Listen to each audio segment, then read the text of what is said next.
মধ্যে আল্লাহ সুবহানাহু ওয়া তাআলা গায়েব সম্পৃক্ত 5টি বিষয়ের কথা বলেছেন। কয়টি বিষয়? 5টি বিষয়। হাদিসের ভাষায় এই 5টি বিষয়কে বলা হয়েছে মাফাতিহুল গায়েব, গায়েবের চাবিকাঠি সমূহ। কারণ আমরা তো ঈমান এনেছি, আমাদের পরিচয় দিতে গিয়ে আল্লাহ তাআলা প্রথমেই দিয়েছেন পবিত্র কোরআনুল কারীমের সূরা বাকারার একেবারে প্রথমেই আল্লাহ তাআলা মুত্তাকিন তথা ইমানদারদের পরিচয় দিতে গিয়ে আল্লাহ তাআলা গায়েবের উপরে ঈমানের কথা বলেছেন। আলিফ লাম মিম যালিকাল কিতাবু লা রাইবা ফীহি হুদাল লিল মুত্তাকিন আল্লাযীনা ইউমিনুনা বিল গায়ব, যারা অদৃশ্যের উপরে ঈমান আনে। গায়েব সম্পৃক্ত 5টি বিষয়ের কথা আল্লাহ তাআলা এখানে উল্লেখ করেছেন। আর মুফাসসিরিনে কেরাম বলেন, পৃথিবীতে গায়েবের সাথে সম্পৃক্ত যত বিষয় আছে কোনো না কোনোভাবে এই 5টি বিষয়ের সাথে সংযুক্ত।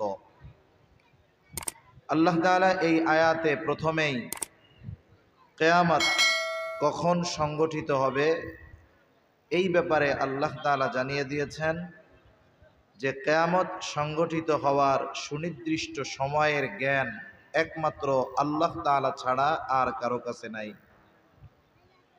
যদিও কিয়ামত কখন সংগঠিত হবে এটা কারো জানা নাই, তবে কিয়ামত সংগঠিত হবে এটার উপরে বিশ্বাস তো আমাদের সবার আছে নাকি? যদি বিশ্বাস না থাকে তাহলে তো ঈমানদারি হওয়া যাবে না। কারণ ঈমানের যেই 6টি ভিত্তি, এর মধ্যে অন্যতম একটি ভিত্তি হলো পরকাল তথা কিয়ামতের উপরে ঈমান আনা। ছোটবেলায় আমরা যখন মক্তবে পড়েছি, ছুটির 10-15 মিনিট আগে একত্রে সবাইকে বসিয়ে আমাদেরকে আমাদের জীবনের সবচেয়ে গুরুত্বপূর্ণ কথাগুলো শিক্ষা দেওয়া হতো। কালিমা সমূহ শিক্ষা দেওয়া হতো, তারপরে নামাজের জন্য যেই সূরা লাগে এগুলো শিক্ষা দেওয়া হতো। একটা বাচ্চা কোরআন পড়া শেখার আগেই নামাজ পড়া শিখে যাইত। কোরআন পড়া রিডিং শেখার আগেই নামাজের জন্য যা যা দরকার মক্তব থেকে সে শিখত। এই যে মক্তবে আমাদেরকে মিছিলের সাথে সাথে বলানো হইতো, আমানতু বিল্লাহি ওয়া মালাইকাতিহি ওয়া কুতুবিহি ওয়া রুসুলিহি ওয়াল ইয়াউমিল আখিরি ওয়াল কদরি খাইরিহি ওয়া শাররিহি মিনাল্লাহি তাআলা ওয়াল বা'সি বা'দাল মাউত। এইখানে 7টি বিষয়ের উপরে ঈমান আনার ঘোষণা আমরা দিতাম। আমানতু বিল্লাহ, আমি ঈমান এনেছি আল্লাহ তাআলার উপর, ওয়া মালাইকাতিহি, ফেরেশতাগণের উপর, ওয়া কুতুবিহি, আল্লাহ তাআলার নাজিলকৃত কিতাবসমূহের উপর, ওয়া রুসুলিহি, রাসূলগণের উপর, ওয়াল ইয়াউমিল আখিরি, পরকালের উপর, আখিরাতের উপর, ওয়াল কদরি খাইরিহি ওয়া শাররিহি মিনাল্লাহি তাআলা, ঈমান এনেছি তাকদীরের ভালো মন্দ সব আল্লাহর পক্ষ থেকে হয়। 7 নাম্বার ওয়াল বা'সি বা'দাল মাউত, মৃত্যুর পর পুনরায় জীবিত হওয়ার উপরে আমি ঈমান এনেছি।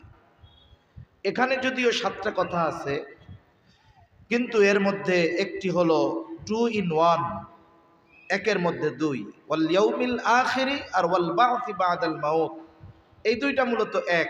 এই দৃষ্টিকোণ থেকে হাদিসের মধ্যে এসেছে ঈমানের ভিত্তি হলো 6টা। ঈমানের ভিত্তি কয়টা জোরে বলেন? 6টা।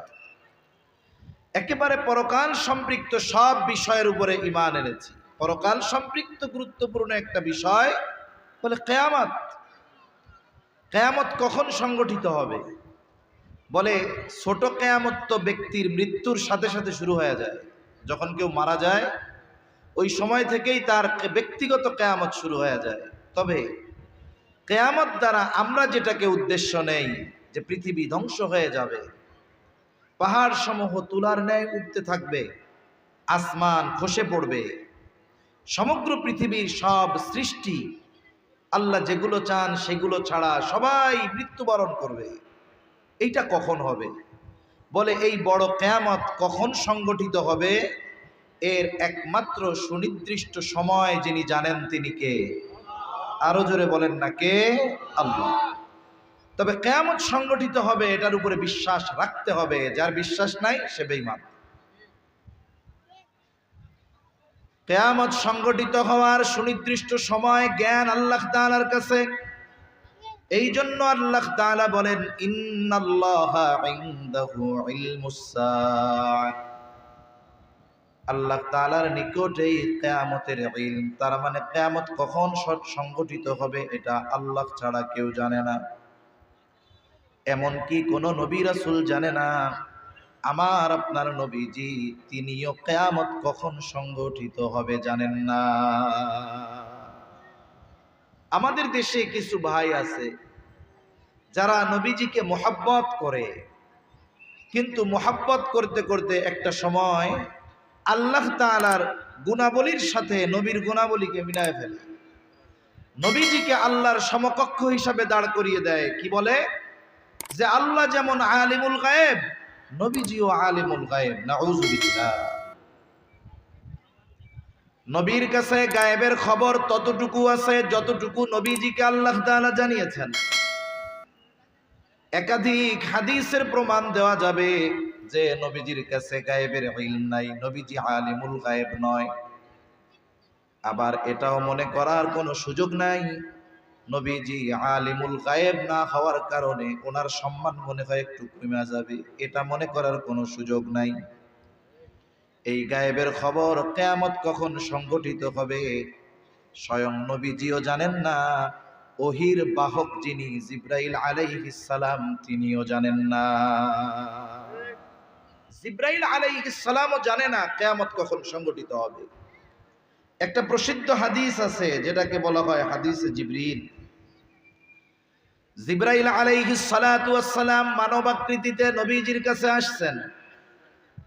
উদ্দেশ্য সাহাবায়ে কেরামকে দ্বীনের মৌলিক বিষয়গুলো শিক্ষা দেওয়া। জিবরাইল আলাইহিস সালাম নবীর সামনে পায়ের সাথে হাঁটুর সাথে হাঁটু মিশায়া দিয়া বসলেন। লম্বা কথা, শুধু মূল কথাগুলো আপনাদের সাথে একটু আলোচনা করি। প্রশ্ন করলেন ইসলাম কি, ঈমান কি, ইহসান কি? নবীজি সবগুলোর জবাব দিলেন। এইবার জিবরাইল আলাইহিস সালাম প্রশ্ন করতেছে কিয়ামত কখন সংগঠিত হবে? সবগুলোর জবাব নবীজি দিয়েছেন। কিয়ামত কখন সংগঠিত হবে এই প্রশ্নের জবাবে নবীজি বললেন মাল মাসউলু আনহা বিআলামা মিনাস সাইল, তার মানে আমাকে যেই ব্যাপারে জিজ্ঞাসা করা হয়েছে এটা জিজ্ঞাসাকারীর চাইতে যাকে জিজ্ঞাসা করা হয়েছে সে বেশি জানে না। তার মানে যে জিজ্ঞাসা করছে কিয়ামতের ব্যাপারে সে যা জানে আমিও তাই জানি। তার মানে কিয়ামত সংগঠিত কখন হবে যে জিজ্ঞাসা করছে সেও জানে না, আমিও জানি না।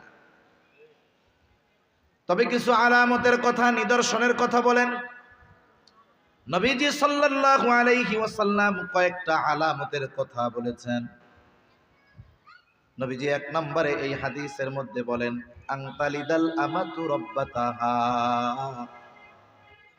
আল্লাহর নবী সাল্লাল্লাহু আলাইহি ওয়াসাল্লাম বলেন দাসী তার মনিবকে প্রসব করবে,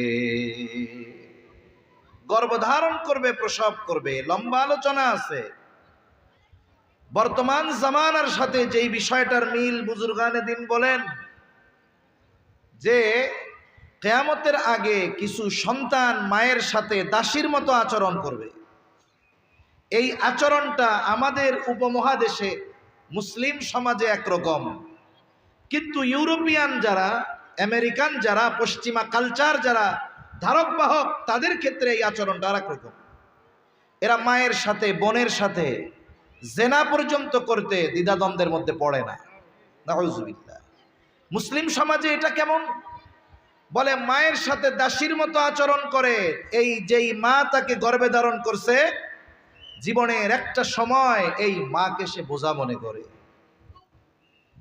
দেখা যায় ঘর থেকে বাহির করে দেয়, নিজে রাজপ্রাসাদ বিল্ডিং এ থাকে, মাকে গোয়ালঘরের মধ্যে রাখে। আছে না নাই? অনেক জায়গায় আছে এমন, ঘরের কাজ না করলে বৃদ্ধ মাকে খাবার দেয় না। এগুলো কিয়ামতের আলামত। তা মূল কথা যেটা, যে কিয়ামত কখন সংগঠিত হবে এটার সুনির্দিষ্ট সময় নবীজিও জানেন না, জিবরাইল আলাইহিস সালামও জানেন না। তবে কিয়ামত কখন সংগঠিত হবে এর আগে তো অনেক আলামত প্রকাশ পাবে। নবীজি সাল্লাল্লাহু আলাইহি ওয়াসাল্লাম অনেক আলামতের কথা আমাদের জানায় দিয়েছেন।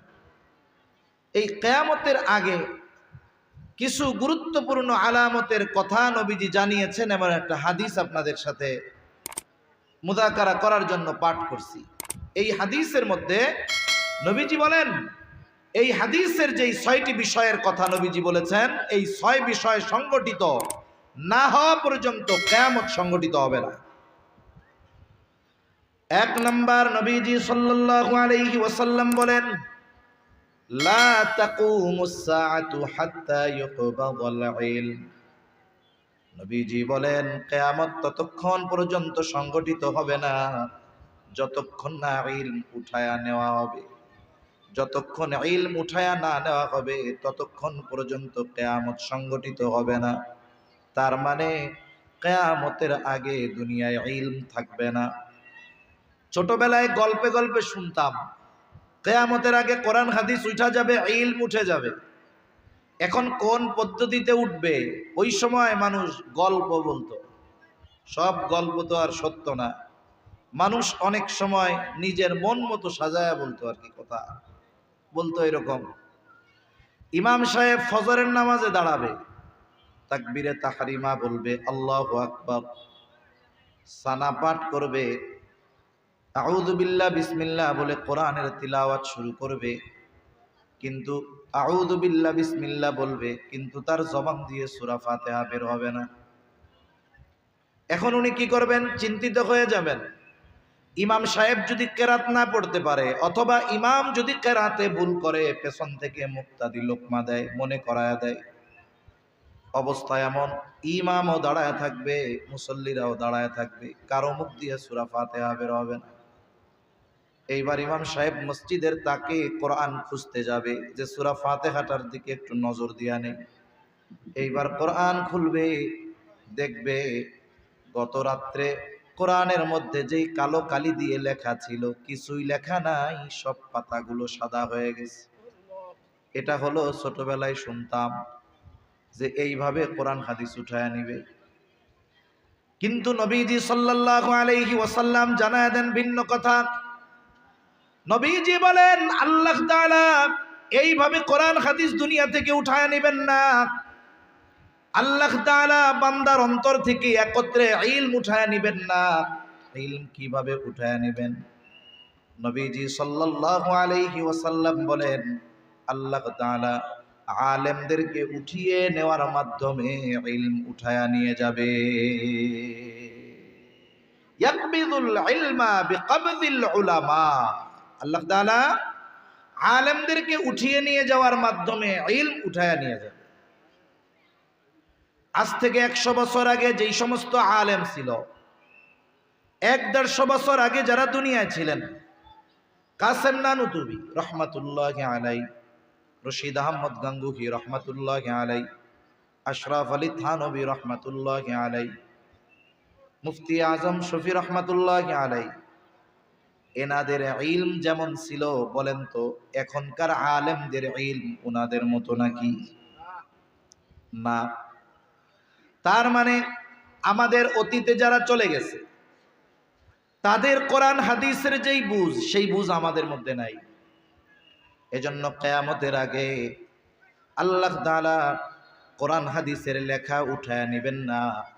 কোরআন হাদিস লেখায় থাকবে, বরং বাইন্ডিং পাতা আরো ঝকঝকা হবে, লেখা আরো সুন্দর হবে, কিন্তু ওই রকম আলেম থাকবে না। সদর সাহেব হুজুর রহমাতুল্লাহি আলাইহি, ওনার যেই বুঝ, সেই বুঝ আমাদের নাই, ওই রকম লোকই নাই। ধারাবাহিকতার ক্রমান্বয়ে একটা সময় এই রকম মুহাক্কিক আলেমরা দুনিয়া থেকে চলে যাবে। বলে কোরআন তো থাকবে, হাদিস তো থাকবে, কিন্তু বাস্তবে এরা আমল থাকবে না। এজন্য নবীজি সাল্লাল্লাহু আলাইহি ওয়াসাল্লাম আর হাদিসের মধ্যে বলেন, ইউশিকু আন ইয়াতিয়া আলান নাসি জামান লা ইয়াবকা মিনাল ইসলামি ইল্লা ইসমুহু ওয়া লা ইয়াবকা মিনাল কুরআন ইল্লা রাসমুহু। আল্লাহ রাব্বুল আলামিনের নবী বলেন, অচিরেই এমন এক জামানা আসবে, লা ইয়াবকা মিনাল কুরআন ইল্লা ইসমুহু, কোরআন শুধু নামে থাকবে, ওয়ালা ইয়াবকা মিনাল কুরআন ইল্লা ইসমুহু ওয়ালা ইয়াবকা মিনাল ইসলাম ইল্লা রাসমুহু। ইসলাম কিছুই থাকবে না, শুধু কিছু রসম থাকবে। কোরআন নামে থাকবে, লেখায় থাকবে, কিন্তু মানুষের মধ্যে প্রকৃত পক্ষে ইসলাম আর কোরআনের আমল মানুষের মধ্যে পাওয়া যাবে না। এখন ইসলাম নামে আছে। যদি আমার কেউ জিজ্ঞাসা করে ধর্ম কি, বলি ইসলাম।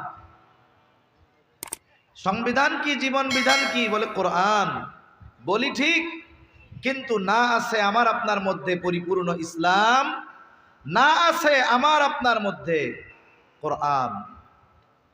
রাষ্ট্রীয় জীবন তো বহুদূর, ব্যক্তিগত জীবনেও আমরা কোরআন আর ইসলাম যতটুকু মানা সম্ভব ততটুকুও মানি না, ঠিক কিনা বলেন? অথচ কবরে রাখার পরে 3 প্রশ্ন করবে, ঠিক না?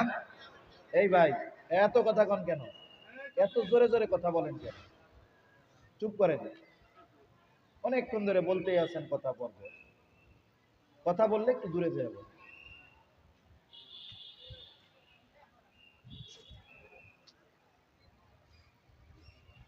কবরে রাখার পরে 3 প্রশ্ন করা হবে। কয় প্রশ্ন? দুনিয়ার সব মুসলমান এই 3 প্রশ্নের খবর জানে। জানে কি জানে না? অমুসলিমেরাও এই 3 প্রশ্নের খবর জানে।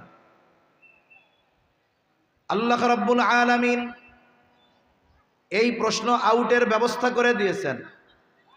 দুনিয়ার পরীক্ষার হলের প্রশ্ন যদি পরীক্ষার মাত্র আধা ঘন্টা আগে ফাঁস হয়, বলে যেই শিক্ষার্থী একেবারে নাদান ও ওই পরীক্ষায় গোল্ডেন এ প্লাস পেয়ে যাবে।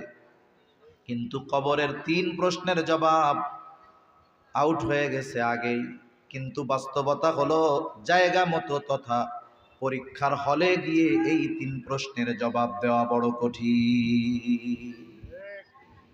কারণ দুনিয়ার পরীক্ষার হলের প্রশ্নের জবাবের সম্পৃক্ততা লেখাপড়া মুখস্থের সাথে অথবা বুঝের সাথে, কিন্তু কবরের 3 প্রশ্নের জবাব এটা লেখাপড়া মুখস্থ আর বুঝের সাথে সম্পৃক্ত নয়, বরং এই 3 প্রশ্নের জবাবের সম্পৃক্ততা হলো ব্যক্তির আমলের সাথে। যদি কোনো ব্যক্তি এমন হয় বধির, কানে শুনে না, জীবনে কোনোদিন শোনেও নাই যে এই 3 প্রশ্ন কবরে করা হবে, কিন্তু দুনিয়ায় ওই 3 প্রশ্নের আলোকে আমল করছে, বলে দুনিয়ায় প্রশ্নগুলা শুনে নাই, অসুবিধা নাই, কবরে গিয়ে যখন তাকে প্রশ্ন করবে মার রব্বুক, সে জবাব দিবে আমার রব আল্লাহ। ওমা দীনুক, তোমার দিন কি? জবাব দিবে আমার দিন ইসলাম। প্রশ্ন করা হবে নবীজির ব্যাপারে, নবীজিকে দেখায় বলা হবে মা হাদার রাজুলুল্লাযী বুইসা ফীকুম, এই ব্যক্তিকে যাকে তোমাদের কাছে প্রেরণ করা হয়েছিল। সে বইলা দিবে ইনি হলেন আমাদের নবী মুহাম্মদুর রাসূলুল্লাহ সাল্লাল্লাহু আলাইহি ওয়াসাল্লাম। তবে হ্যাঁ, এই 3 প্রশ্নের জবাব তো আমলের সাথে সম্পৃক্ত। যেই ব্যক্তি রবের হুকুম আহকাম মেনে দুনিয়ার হায়াত অতিবাহিত করবে, সে বলবে আমার রব আল্লাহ। যে ব্যক্তিগত জীবন থেকে নিয়ে রাষ্ট্রীয় জীবন পর্যন্ত যেখানেই তার সুযোগ ছিল ইসলামের আলোকে পরিচালিত হয়েছে, করেছে, সে জবাব দিবে আমার দিন হলো ইসলাম। আর যে নবীর আদর্শকে নিজের আদর্শ বানিয়ে নিয়েছে, সে জবাব দিবে আমার নবী মুহাম্মদুর রাসূলুল্লাহ সাল্লাল্লাহু আলাইহি ওয়াসাল্লাম। তাহলে ইসলামকে শুধু রুসম বানালে হবে না। ইহুদি নাসারারা শনি আর রবিবার নিছে, আর আমরা মুসলমানরা শুক্রবার নিছি। তাদের ইবাদতের জায়গাগুলো রবি আর শনিবার ভরে, আর আমাদের মসজিদগুলো শুধুমাত্র শুক্রবারে ভরে, ঠিক কিনা বলেন? মনে করেন ঢাকা শহরের মধ্যে মহল্লার মসজিদ 6-7 তলা মসজিদ, মহল্লার মসজিদে তো আর বাইরের লোক আসে না। মহল্লার লোক 6 তালা ভরে, আরো 12 তালার লোক রাস্তা গিয়া দাঁড়ায়। অথচ এই মহল্লায় ওই দিন জুমার দিন আসরের নামাজে 6 তালা তো বহুদূর, 6 কাতারও ভরে না। এখন আমি আপনি যদি হিসাব করি, তাইলে লিগেল ইসলাম মানা লোকের সংখ্যা মুসলমান 92%, তবে ইসলাম মানা লোকের সংখ্যা 100 জন মুসলমানের মধ্যে 1 জন পাওয়া কঠিন। এটাই বাস্তব।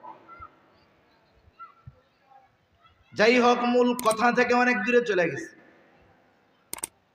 রাসূলুল্লাহ সাল্লাল্লাহু আলাইহি ওয়াসাল্লাম জানায় দেন, কিয়ামতের আগে কোরআন লেখায় থাকবে, ইসলাম রুসুমের সাথে থাকবে, বাস্তবে কোরআন থাকবে না, বাস্তবে ইসলাম থাকবে না। অনুরূপভাবে ইলমকেও আল্লাহ উঠায় নেবেন, কোরআন হাদিস লেখায় থাকবে, কিন্তু কোরআন হাদিসের সহি বুঝনেওয়ালা লোকগুলোকে আল্লাহ তাআলা আস্তে আস্তে উঠায় নিবে। তখন কি হবে? ওই হাদিসের শেষে আসতেছে, মানুষেরা জাহেলদের কাছে ফতোয়া জিজ্ঞাসা করবে।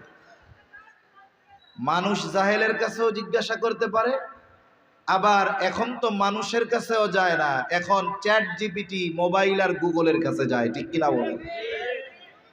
যার কারণে কি দেখা যায়, মাঝে মধ্যে দেখি গুগল দেখে দেখে নিজের চিকিৎসা করতে গিয়া মরছে।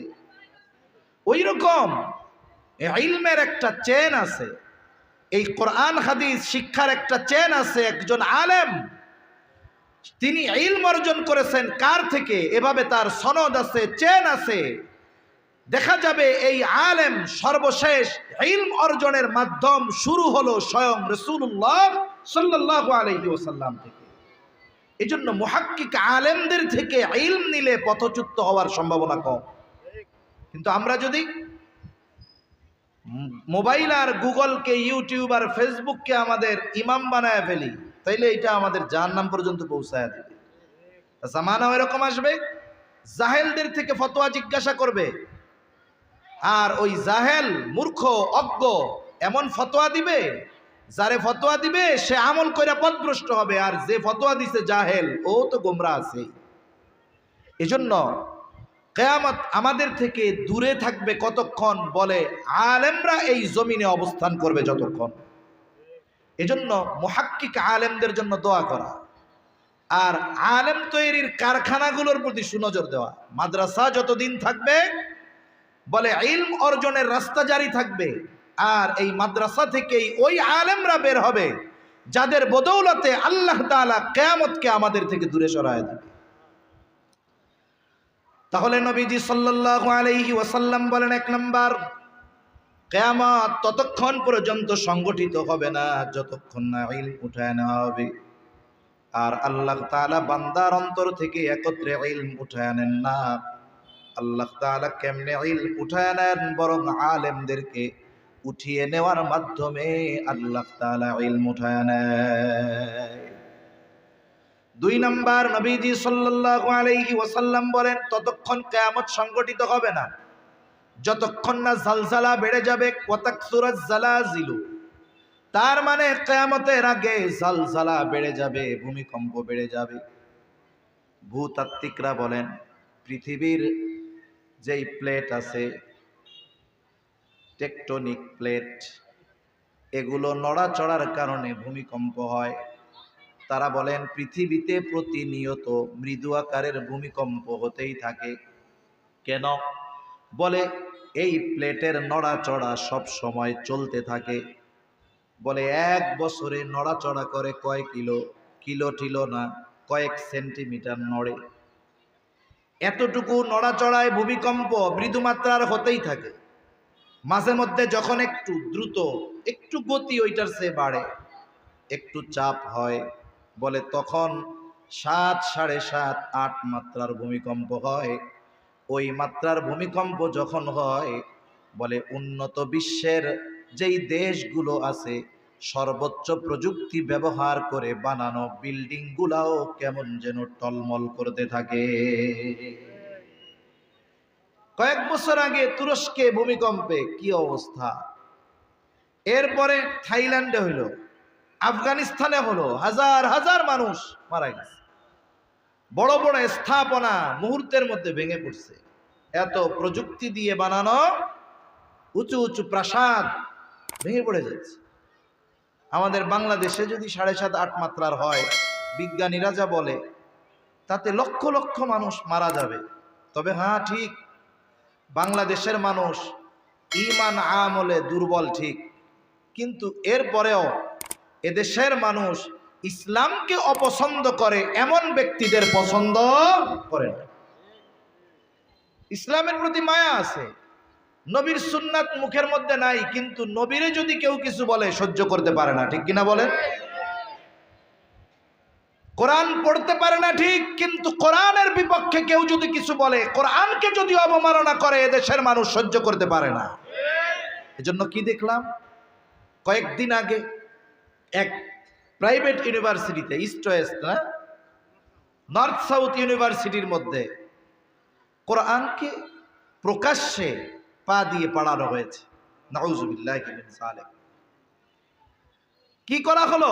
ওরা চিন্তা করে যে কোরআনকে অবমাননা করার মাধ্যমে ওরা মূলত আমাদের অবস্থাটা একটু পর্যবেক্ষণ করে, দেখি কোরআনকে অপমান করলে এদের হৃদয়ের সুপ্ত ঈমান তপ্ত হয়ে ওঠে কিনা।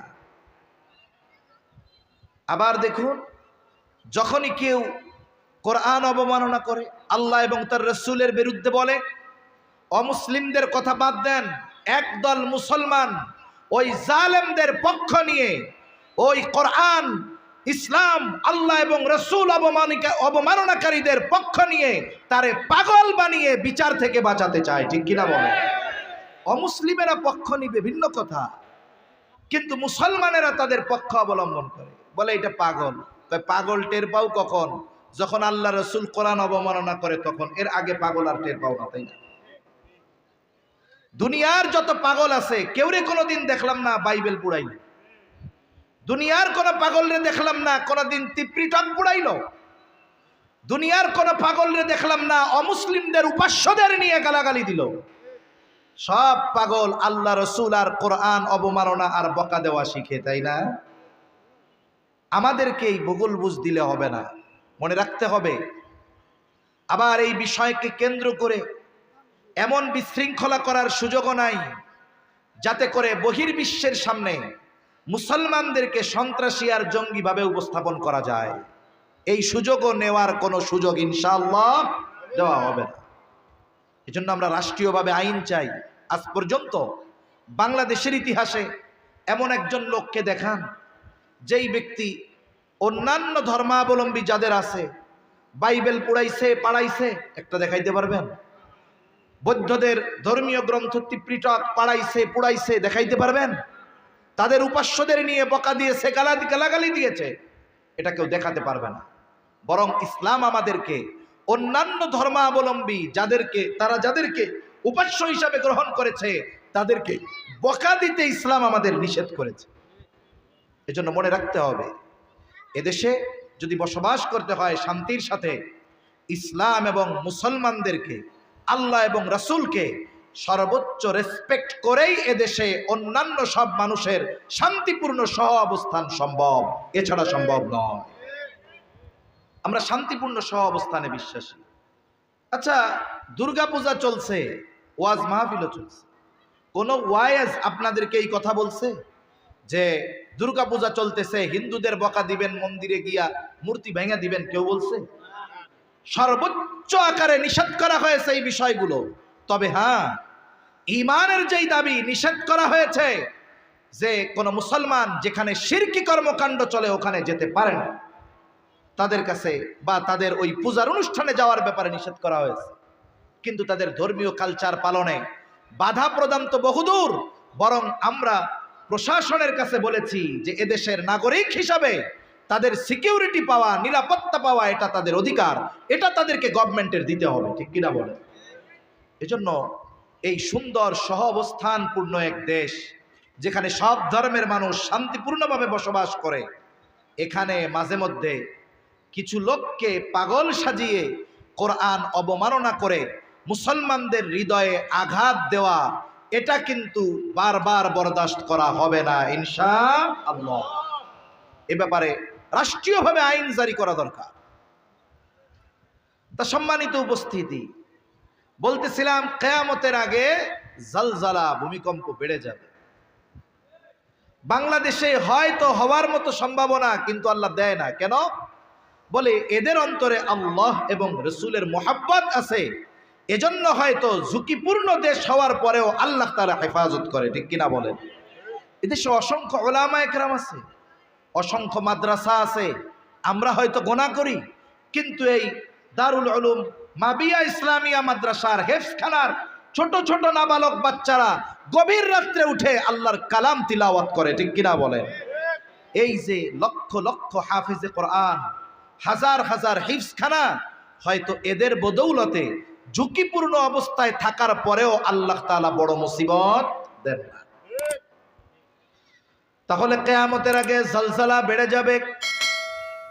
দুনিয়ামুখী মানুষেরা ভূমিকম্প বাড়ার কারণ জাগতিক নজর দিয়ে তালাশ করে, কিন্তু ঈমানদার যখন কোনো মুসিবত আসে এগুলোকে শুধু জাগতিক বিষয়ের নজর দিয়ে অনুসন্ধান করে না, বরং সাথে সাথে কোরআন সুন্নাহর দৃষ্টি দিয়ে তারা এগুলো অনুসন্ধান চালায়। কেন এই জমিনে মুসিবত, কেন স্থলে মুসিবত, কেন জলে মুসিবত, কেন ভূমিকম্প, কেন সিডর, কেন আয়লা, কেন লায়লা? আল্লাহ তাআলা কোরআনুল কারীমের মধ্যে বলেন, যাহারাল ফাসাদু ফিল বাররি ওয়াল বাহরি বিমা কাসাবাত আইদিন নাস লিয়ুযীকাহুম বা'দাল্লাযী আমিলু লাআল্লাহুম ইয়ারজিউন। আল্লাহ রাব্বুল আলামিন বলেন, যাহারাল ফাসাদু ফিল বাররি ওয়াল বাহরি বিমা কাসাবাত আইদিন নাস। জল স্থলে যত রকমের বিপর্যয়, আল্লাহ তাআলা বলেন এগুলো হলো মানুষের হাতের কামাই। তার মানে স্থলে আর জলে যত ধরনের মুসিবত, এগুলো আমাদের কর্মফল। তবে আল্লাহ তাআলা অতীতের উম্মতদের মতো শাস্তি দিয়া আমাদের ধ্বংস করে দিতে চান না। সাময়িক কিছু মুসিবত দিয়ে আমাদেরকে একটু কষ্ট আস্বাদন করান কেন? বলে ধ্বংস করে দেওয়ার জন্য নয়, বরং আমরা যেন ওই মুসিবতে সতর্ক হয়ে আল্লাহর দিকে ফিরে যাই। এজন্য আল্লাহ তাআলা বলেন, লিয়ুযীকাহুম বা'দাল্লাযী আমিলু লাআল্লাহুম ইয়ারজিউন, যাতে করে আমরা আল্লাহর দিকে প্রত্যাবর্তন করি, পাপাচার অনাচারের পথ ত্যাগ করে কল্যাণ আর নেকের পথের পথিক হয়ে যাই, পাপের পথ ছেড়ে যেন নেকের পথের পথিক হয়ে যাই। এই জন্য আল্লাহ তাআলা আমাদের কর্মের কারণে জল স্থলে কিছু মুসিবত দিয়ে আমাদের সতর্ক করে দেয়। যেমন